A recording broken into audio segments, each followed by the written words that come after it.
Herb Jones. Herb Jones is about to be a very rich man. Shout out to him. Shout out to his family. I'm happy. Love to see brothers get paid. And it's interesting because I don't know if I see Herb Jones in the starting lineup, but I do think Herb Jones has a lot more to offer offensively than we've seen. I think Herb Jones is a very intelligent player, has great instincts, probably the best cutter on the team, just cuts at the right time, right angle, finishes incredibly, gets to the line, knocks down his free throws. Like Herb Jones is the man.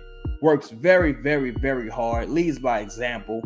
I don't know. I would think that I'm not too concerned about his 3-point shooting. I think long as he's a decent threat, you know what I'm saying, 32, 33%, I think that's enough for him. I think there's plenty of other areas where he can improve that would help him become even better. Rebounding, I really harp on rebounding. I think Herb is so intelligent and instinctive that he should be a much better rebounder. I think some of his off-ball defense could be a little bit better. I think, kind of crafting the offense to allow Herb to operate at the top of the key and facilitate a little bit more a la Draymond Green, which you've heard ad nauseum at this point, would help a lot. I think him coming downhill, getting to the free throw line would help a lot because Herb, I trust Herb more than almost any other guy on this team. At the end of the game, when I need a free throw, I trust Herb Jones. Other things Herb can do, other things. He's already lead by example guy. He's not extremely vocal. But I would say for me, it would be mainly rebounding, giving him the opportunity to facilitate a bit more.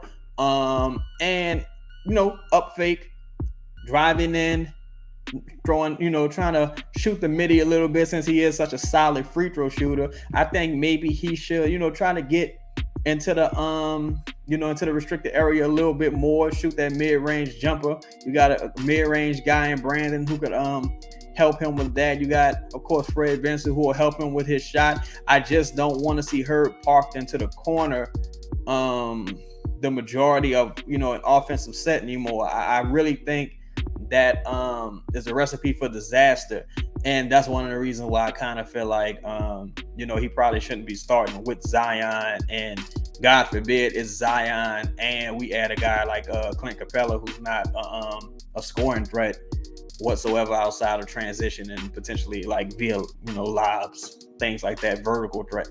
But I think the next step for Herb, again, rebounding, operating, facilitating the offense, coming downhill, getting into the restricted area, drawing fouls, getting to that free throw line. He finishes violently and smooth. Herb is crazy because Herb finishes, he has a real interesting game because he can finish violently, but it looks so smooth at the same time. Like Herb is a very special breed, and I'm happy that he hasn't signed a deal yet, but it looks like he's going to be here for the foreseeable future, and I'm very happy to hear that. Shout out to Herb. Congratulations to him. Keep getting this money, man. This podcast is sponsored by the Birdsall Law Firm, the official injury lawyers of Boot Krewe Media, located at 918 Porter Street by the Superdome. Give them a call at 504-523-5413 if you or someone you know has been involved in an accident, and be sure to mention we sent you. Birdsall Law Firm, the official injury lawyers of Boot Krewe Media.